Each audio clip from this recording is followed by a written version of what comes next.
Good morning. I'm gonna take a couple of questions, but I'm not gonna entertain the attacks. So if it's a legitimate question, I'm gonna take that because I got to get back to running the city. Well, then you tell us what you want to tell us then. I want to talk about the budget and how I have to do these cuts because the federal government is not helping us.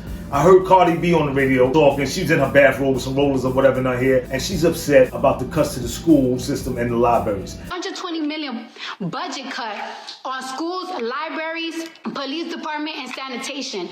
New York is already super dirty. Listen, if she's so upset, why don't you donate some of that money, that Bodak Black money, Cardi, if you're really so upset, because I got to budget the city with the budget I have. I don't want to do no cuts. These cuts are painful for me, my administration, as well as for the people in New York. You think that we ain't in pain? We in pain too. Are we giving too much to the migrants? I don't want to say we giving too much because we being humane, but we do need help from the federal government because we didn't anticipate the influx of migrants that we got. And we don't want to turn anybody away because we are still the melting pot and we still want to help everybody, but we can't do it alone. We need our federal partners to chime in and send us some money. Otherwise, I'm gonna have to keep doing budget cuts. And this is only the first round because I got 3-4 more coming. So if you think it's getting tight now, roll your cash strings, your shoestrings together because it's gonna be a hell of a time we got coming. So listen, it's not my fault. I have to balance the budget.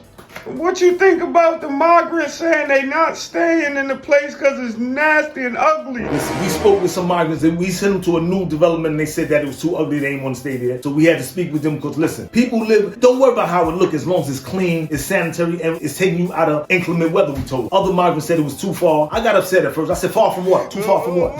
You're coming from nowhere. What are you too far from? Don't nobody know you in the city. But I understand, they think that they have to be in the middle of Manhattan to get resources and stuff. I said, but we'll bring the resources to you. But listen, we're doing a lot of things this administration that we're not getting credit for. Everybody's just talking about the cuts. We have to do the cuts. What about the ERAP program, the Emergency Rental Assistance Program that we just implemented, and we're helping the people in public housing? How about that? Because initially when the program rolled out from the federal government, the people in public housing was not included. We just included them.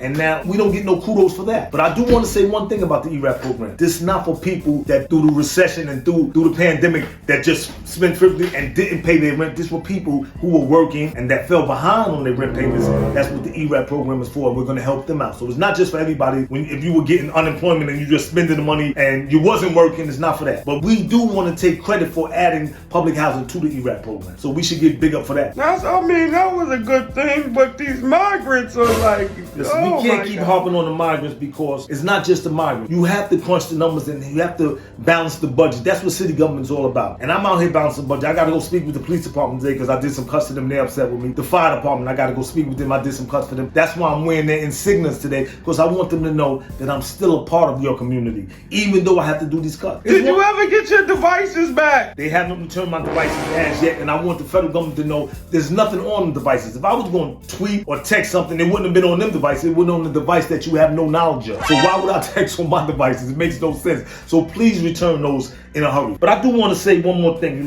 Before all the attacks on me, I said that I believe in God. And I believe in God even more now, since the attacks have been waged against me. This is Mayor Adams, and I'm going to get with y'all tomorrow. One more question. Hurry up, because I got to talk to me. So now, with these budget cuts coming up... I'm going to get back to you. Mayor Adams, and I'm out. Thank you for your time.